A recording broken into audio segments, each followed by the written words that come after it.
आइए दोस्तों, शुक्र है शुक्रवार है। एपिसोड 15 में आपका स्वागत है।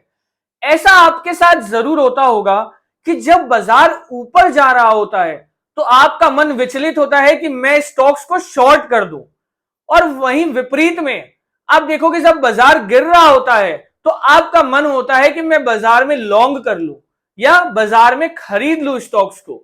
ऐसा क्यों होता है, आज इस वीडियो में हम इसी के ऊपर बात करेंगे। लेकिन उसके पहले मार्केट का एक वीकली अपडेट। जैसा कि लास्ट शुक्रवार को अगर आपने मेरा वीडियो देखा है तो उसमें दो बड़ी बातें मैंने बोली थी। पहला कि कोई ना कोई सेक्टर आएगा और हेल्प करेगा निफ्टी को ऊपर लेके जाने में, और इस वीक हमने देखा कि कैसे एचयूएल में हमें बड़ी तेजी देखने को मिली। जब बैंकिंग सेक्टर रुक गया तो एचयूएल आया और वो लीड किया मार्केट को ऊपर की तरफ, और एचयूएल में हमने 5 से 6% की तेजी देखे इस वीक में। साथ ही साथ थोड़ा योगदान टीसीएस का भी था। अगर दूसरी तरफ हम देखें तो आप देख सकते हो कि लास्ट वीडियो में जो जैसा मैंने बोला था कि नैस्डैक में एक बहुत बड़ा ब्रेकआउट आया है। 36 हफ्तों के ऊपर नैस्डैक ने वीकली क्लोज दिया था लास्ट वीक, और इस वीक डाउ गिर रहा था, डाउ जोन्स जो कि अमेरिका का इंडेक्स है। एसएनपी 500 गिर रहा था जो अमेरिका का इंडेक्स है, लेकिन वहीं नैस्डैक में हमें रैली देखने को मिली।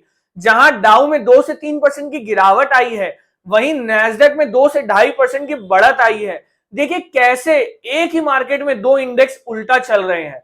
तो आईटी स्टॉक्स में अमेरिका में बाइंग चल रही है, वहीं बैंकों में कुछ कुछ नेगेटिव न्यूज आ रही है बार बार हर वीक हर दिन, लेकिन फिर भी वहां पे बाजार बहुत संभले हुए हैं इतने सारे नेगेटिव न्यूज के बीच में भी। अगर हम बात करें हमारे इंडियन मार्केट्स की तो आप देख सकते हो रिलायंस में हमें बहुत बड़ी न्यूज देखने को मिली इस वीक में। न्यूज कंफर्म तो नहीं है, लेकिन ऑटोमोबाइल कंपनी एमजी में रिलायंस स्टेक बाई कर सकता है, ये हमें सुनने को आ रहा है। लगता है हमारा तेल का खर्चा भी कम होने वाला है। ये तो मजाक की बात है, लेकिन दूसरी और एक बड़ी न्यूज आई है अदानी ग्रुप से रिलेटेड। अदानी ग्रुप ने वापस से अनाउंस किया है फंड रेजिंग को लेके। वो कहते हैं ना, इस बंदे में दम है भाई। मतलब वापस से 2 महीने के अंतराल में ये बोलना कि ठीक है अब मुझे वापस फंड रेजिंग करना है, जबकि अदानी जी को पता है कि लास्ट टाइम क्या हुआ था फंड रेजिंग के न्यूज से।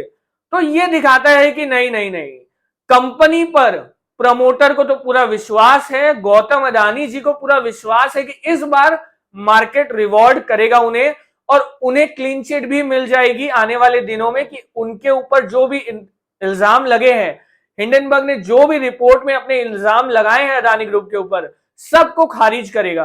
आगे आने वाले दिनों में हमारे सेबी, और जैसे कि सेबी की जांच चल रही है अदानी ग्रुप के ऊपर, आप जानते होंगे, तो सेबी की तरफ से भी इन्हें क्लीन चिट मिलने की पूरी पूरी संभावना है आने वाले दिनों में।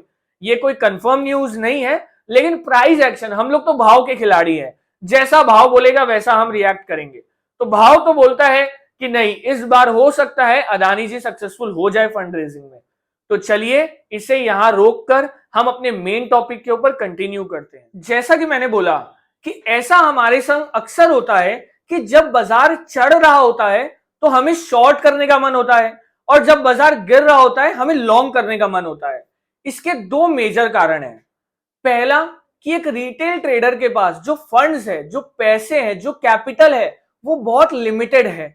और दूसरा, वो डिनायल मोड में रहता है। मतलब हो सकता है कि बाजार ऊपर चल रहा हो और उसने नीचे के लेवल पे शॉर्ट कर दिया हो, और शॉर्ट करने के बाद उसने उस पोजीशन को काटा नहीं, स्टॉप लॉस नहीं लिया, तो अब उसे क्या लगता है कि नहीं नहीं नहीं नहीं, बाजार कैसे चढ़ सकता है अगर मैंने शॉर्ट किया है। तो उस चक्कर में वो होल्ड रखता है उस पोजीशन को, और उस चक्कर में क्या होता है कि वो पोजीशन तो होल्ड रखता है ये शॉर्ट की, वो साथ ही साथ नया लॉन्ग पोजीशन भी नहीं बना पाता है। तो जैसा कि पहला कारण मैंने बोला कि एक फंड का शॉर्टेज बहुत बड़ा रोल प्ले करता है मार्केट में। अगर एक रिटेल ट्रेडर के पास फंड्स का शॉर्टेज है तो वो कभी भी ना एक पोजीशन से निकल ही नहीं पाता है जल्दी से। वो बेसिकली मार्केट में अटक जाता है कुछ पोजीशंस को लेके। जैसे कि सपोज एग्जांपल के लिए अगर हम 5 स्टॉक्स ले लें, HDFC bank, Kotak bank, HUL, Reliance, और आप आईटीसी ले लो, ठीक है। अब आपने क्या किया, आपने आईटीसी खरीद लिया, खरीदा आपने 430 रुपए पर। अब आईटीसी गिर नहीं रहा है, आईटीसी 425, 432, 435 ये रेंज में चल रहा है। इसी बीच आप क्या देखते हो, एचडीएफसी बैंक चल रहा है, कोटक बैंक चल रहा है, रिलायंस चल रहा है, ये सब चल रहे हैं। तो अब आपके मन में ऑटोमेटिकली नेगेटिव आ जाता है कि नहीं नहीं नहीं, मेरा स्टॉक तो नहीं चल रहा है, तो अब चलो अब जो चल रहा है उसे बेच देता हूं। इस चक्कर में क्या होता है, आपने जो खरीदा है वो गिर जाता है और आपने जो बेचा है वो बढ़ जाता है। ये होता है बेसिकली डिनायल मोड की वजह से। आप मानते नहीं हो, अपने अपने आप को बोलते रहते हो कि नहीं मैंने जो किया है वही सही है। इसका एक ही उपाय है, जो मार्केट बोल रहा है आपको वो सुनना होगा, जो आपके टेक्निकल चार्ट्स है उसको रिस्पेक्ट देना होगा आपको। स्टॉक में कंसोलिडेशन होगा, स्टॉक में ब्रेकआउट आएंगे, ब्रेकआउट के बाद कंसोलिडेशन होगा, आपको उस कंसोलिडेशन में रुकना होगा और मार्केट के ब्रॉडर स्ट्रक्चर को समझना पड़ेगा। मार्केट में फिलहाल अगर मैं देखूं लास्ट वीक में दुनिया भर के अपडेट ये चल रहे हैं कि मार्केट ओवरबॉट हो चुका है, पुट कॉल रेशियो ओवरबॉट हो गया है, मार्केट 18,000 के रेजिस्टेंस पे आ गया, कभी 18,200 के रेजिस्टेंस पे आ गया। अगर मैं बोलूं तो अगर हम 16,800 से जो चल के आ रहे हैं 18,400 की तरफ, मार्केट ने हार्डली कोई अच्छा करेक्शन दिखाया है। तो एक बात समझिए, जब तक मार्केट खुद ही करेक्शन नहीं दिखाने को तैयार है तो आप उसे क्यों एंटिसिपेट कर रहे हो। और अगर आपको यह लगता है कि मार्केट बहुत चल गया है अब गिर जाएगा, तो उसमें एक काम आपको बिल्कुल भी नहीं करना है, शॉर्ट नहीं करना है उस मार्केट को गिर जाने दीजिए, आप लॉन्ग मत करिए। लेकिन इसका मतलब यह कभी भी नहीं होता है कि आप शॉर्ट कर दे बाजार को। लॉन्ग नहीं करना अलग चीज है और बाजार को शॉर्ट कर देना वो अलग चीज है। आप देखते हो अग्नि में आप जितना घी डालोगे वो उतनी ही तेज हो जाएगी। तो बाजार तेज कब होता है, जब बियर्स लोग और ज्यादा शॉर्ट पोजीशन क्रिएट करते हैं। तो वो जो शॉर्ट पोजीशन है ना, वो तेल है, अग्नि में घी का काम करता है वो। तो आपको अपनी शॉर्ट पोजीशंस पे कंट्रोल करनी है जब बाजार ऊपर चल रहा है। मार्केट आपको बार बार बोलेगा कि आओ मुझे शॉर्ट कर दो, बाजार 200 पॉइंट गिरेगा, आपको लगेगा अब बाजार को शॉर्ट करना है, और आपने जैसे ही बाजार को शॉर्ट किया मार्केट फिर ऊपर चल जाता है। यही सेम चीज मैंने लास्ट वीडियो में भी बोली थी कि आप कोशिश करिए बाजार में शॉर्ट ना रहे। लॉन्ग करना नहीं करना वो आपकी मर्जी हो सकती है, लेकिन शॉर्ट करना एक पाप है बाजार में। अगर बाजार ट्रेंडिंग में है, आप कंसोलिडेशन में आप शॉर्ट कर सकते हो। बाजार अगर 20 डीएमए के नीचे ट्रेड कर रहा है, मतलब 20 दिन के एवरेज लेवल के नीचे ट्रेड कर रहा है, तो आप बाजार में भले शॉर्ट की पोजीशन बनाने की सोच सकते हो।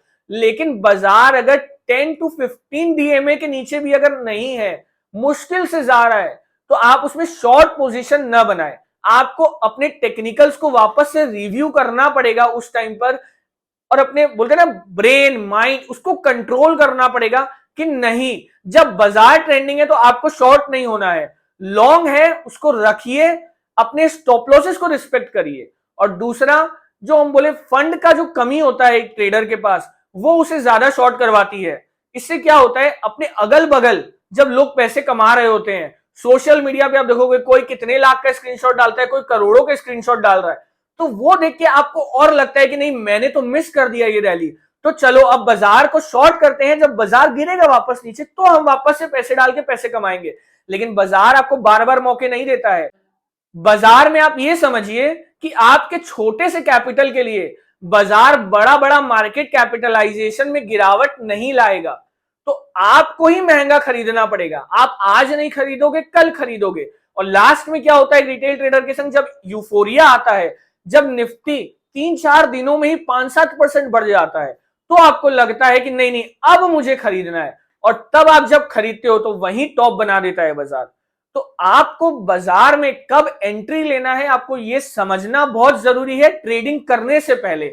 बाजार में जब डिप्स नहीं आ रहे हैं, बाजार में जब छोटे छोटे डिप्स आते हैं, तो समझ लीजिए बाजार में कोई ना कोई बायर खड़ा है खरीदने के लिए। कभी ना कभी तो हर बाजार गिरता है, तो जब गिरेगा तब हम अपनी पोजीशन काट देंगे। नुकसान होना तय है, वो आप 18,000 पे करो या 20,000 पे करो, लेकिन एटलीस्ट गेम खेलने के लिए पहले मैदान में उतरना जरूरी है। तो अगर पैसे कमाने हैं तो पहले खरीदना जरूरी है ट्रेंडिंग बाजार में। तो जब खरीदेंगे तब गेम में आएंगे, तब उस हिसाब से आपका ब्रेन वैसा ही काम करेगा कि, और तभी आप समझ भी पाएंगे बाजार के फॉर्मेट को कि बाजार कैसे चलता है। जब तक आप गेम में नहीं रहोगे, आप उल्टा खड़े रहोगे गेम में, तो आप कभी बाजार को नहीं समझ पाओगे कि ये बाजार जब ट्रेंडिंग मूव देता है, जब बड़ी मूव देता है, तो उसमें प्रॉफिट कैसे बनाया जाता है। तो आज के लिए इस वीडियो को यहीं तक रखेंगे, नेक्स्ट वीक वापस मिलेंगे शुक्रवार को। Thank you.